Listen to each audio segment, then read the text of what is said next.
Hello Giants fans, welcome to Giants Baseball 101. I'm Gabe Vaughn, your host. The Giants beat the Royals today 3-1.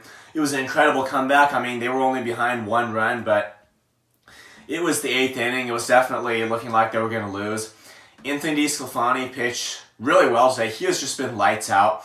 He allowed one run in over 6 innings. He just didn't get much run support early in the game, so it really looks like the Giants were going to waste another good outing from a starting pitcher, and that's exactly what happened with Alex Cobb on Friday. He went 7, gave up 2 runs, but got virtually no run support, and that's how it turned out badly. But a sweep by the Royals just would not have been a good thing at all. I mean, I am disappointed about the result of this series, but I'm glad the Giants were able to pick up a game. A sweep just would not have been good. But DeSclafani, he has been absolutely lights out. I think that's great. He and Alex Cobb, I think, are going to be really good this year. And obviously we hope that Logan Webb can get it together. And I think that he will. I just hope that happens sooner rather than later.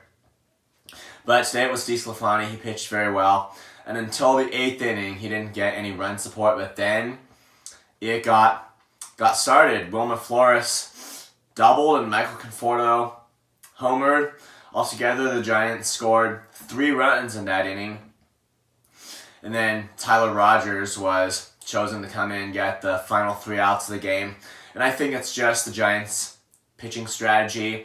Bottom line is that they're focusing on matchups. So you wonder why wasn't it Camilo Doval? Well, I'm not sure, but I think that there was, for some reason, it was probably a better strategy to maybe try to get the ground balls or Rogers' style of pitching for some reason. I didn't read the charts and all that, so I couldn't say, but I just think for some reason his strategy was considered like the best one against these particular hitters, and I think that's going to be a strength for the Giants this year. I mean, I know their record's 4 wins and 5 losses, but it's very early in the season, and we just haven't seen all that much yet. I think the Giants' pitching strategy, where they really look at the matchups and which pitching styles can best beat which hitting styles, and they just manage all of that economically, I think that's going to be one of their serious strengths. And then on the offensive side too, the bat power they've got and their ability to hit home runs. And we really focus on the times when they strike early and score a ton of runs, but games like these are valuable too, where they turn a loss into a win by coming back. That's what they did today, and honestly, that's great. Now, going into the next series against the Dodgers, it's going to be interesting to see. I was just talking about pitching matchups. It's going to be really interesting to see what they decide to do there and what they think their best option is, how they pitch it, because it'd be important against any team, but particularly against the Dodgers. The Giants are going to have to somehow find a way to stand up to them. I mean, I really don't expect the Dodgers to face any serious contention from anybody for the division this year.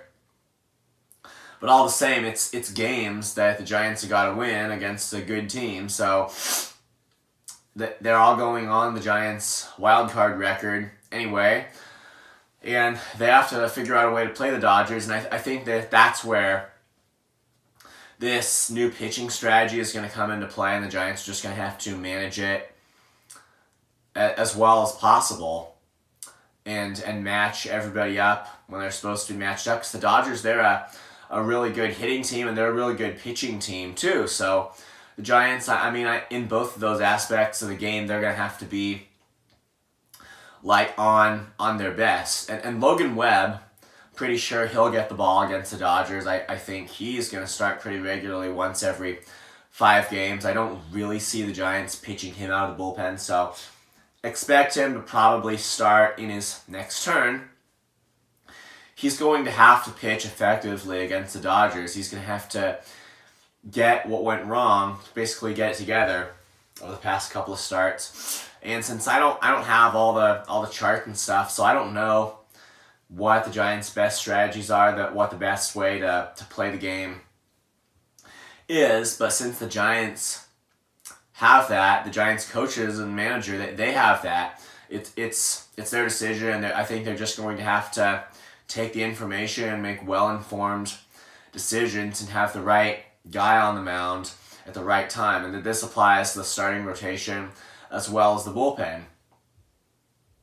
And obviously the offense will have to be hot, and at least to be able to really show up and win in late games like they did today. I mean, ideally they strike early and score a ton of runs. It's going to be tough to do against the Dodgers, but they have to have the ability to get hits when it matters. And one thing I've never mentioned this before, I think few people do at the beginning of a series, but a thing maybe to look for is like, how many total home runs do they hit this series?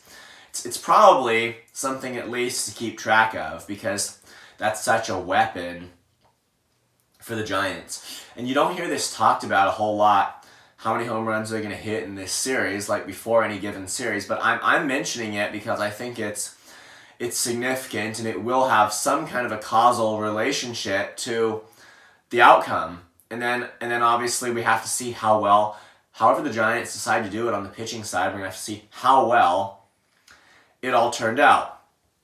So the question is, against the Dodgers, is it their best option to use their starters wherever possible in multi-inning relief? Hey, I like the idea. There are really two sides to this. I like the idea, but I don't think they should ever risk losing the way they did yesterday with Ross Stripling. Like, if the starter comes in relief and he doesn't have it, then I don't think the Giants should just say it's their only opportunity to have a guy pitch multiple innings. No, that is what the back end of their bullpen at that time is for. But as for which I would trust most, a multi-inning swingman pitcher or the back end of the bullpen, right now it is kind of hard to say.